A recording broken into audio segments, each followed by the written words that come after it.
Hi, I'm Hema Kondeti, and today I'm with Mr. Ajay Kumar from Sai CPA Services.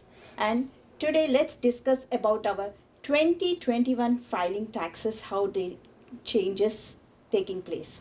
I know it's never too early to start planning for the taxes to avoid future surprises. So let's go with a few details on 1040 personal changes happening right now. Yes. Absolutely, Hema. It's my pleasure. Welcome, everyone. Today, we'll talk about how your 2021 next year's taxes are going to be different than your last year's taxes. As Hema said, it's never too early to start planning. So let's dig in. So we see the first thing first. Donations. Donations were always claimed on itemized deduction. And if you're not itemizing your tax return, let's say if you don't own a home, your charitable contributions were not helping on your tax return. They changed the rule late in 2020 tax season in March, April, and then they said, okay, you can claim up to $300. A lot of people had already filed their taxes by then. It wasn't worth the money for them to be refiling the taxes. So be aware of it. In 2021, for a married filing joint person, $300 for the husband, $300 for the wife, you can claim up to $600 as charitable contribution, charitable donation, even if you're not itemizing your taxes, even if you're not doing the itemized, even if you don't own the home, up to $600, you can still claim as charitable contribution. So be aware of it. Do not miss it. So, Mr. Kumar, I have a question. So, this $600 you mentioned is in addition to the standard deduction? Well, it's not in addition to what you could claim earlier. It's one of those mechanisms you had to itemize earlier to claim the charitable contribution. The charitable contributions were claimed on Schedule A. And if you don't have the property tax, the mortgage interest, meaning if you don't own the home, you don't qualify to use Schedule A. So charitable contributions were not giving any benefit if you don't own the home. Now they are called above the line. So it's not actually in addition, but it's the way they are seen differently.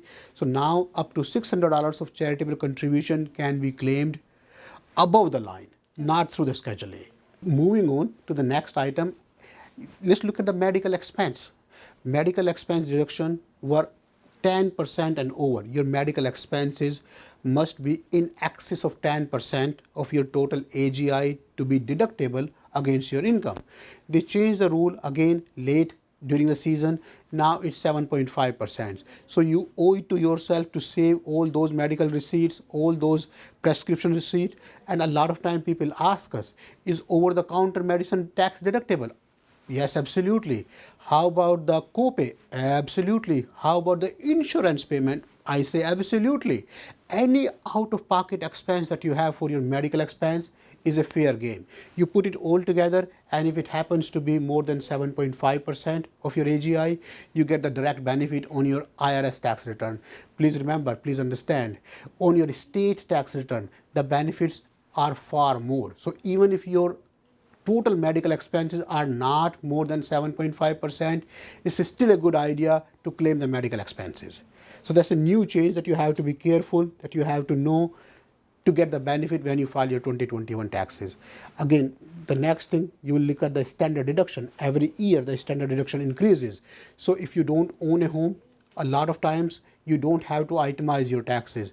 If you look at the itemized schedule, it has the medical expenses, property tax, mortgage interest, and the charitable donation. There are 4 sections into this Schedule A. If you don't have the mortgage, if you don't have the property tax, your total standard expense will not be claimable, meaning your standard deduction that you claim is far more than the itemized expenses that you have. So in that case, as we discussed, you use the $600 of medical donation and put it above the line. So next item we can talk about is the education expense. Education expense had a lot of changes. Mr. Kumar, can you explain about lifetime learning credit? Absolutely, Hema. So that's a new change. I'm glad you reminded me. So lifetime learning credit, the limits have changed compared to 2020. Last year, if you remember, For a single filer, we had $59,000. For a married filing jointly, we had $118,000. Those limits have increased to $80,000 for a single filer and $160,000 for a joint filer. So if your AGI is under $160,000, you can still get the lifetime learning credit. That's an amazing benefit. So spend money on yourself, improve yourself, and that's all tax deductible. You will get the benefit of the tax credit at the end of the year. So let's summarize it. There are a lot of things that are changing. Child tax credit, medical expense going down to 7.5% in excess of, education tax credit, donations above the line of $600. You need to know, you need to plan it right, plan in advance. Please note, the plan is to increase the income tax rate from 37% to 39.6%. Higher your income tax bracket, more it's important for you to plan it sooner than later. A lot of things cannot be done after December 31st. We have a lot of people coming to us. They ask the same question, what can we do to save taxes? And I politely tell them, well, something could have been done last year, but it's too late for the last year. So this is the time, look at your income tax bracket, find the accountant, do some tax planning, and you will save thousands of dollars. Again, I thank you for watching. My name is Ajay Kumar. I'm an accountant at CPA Services.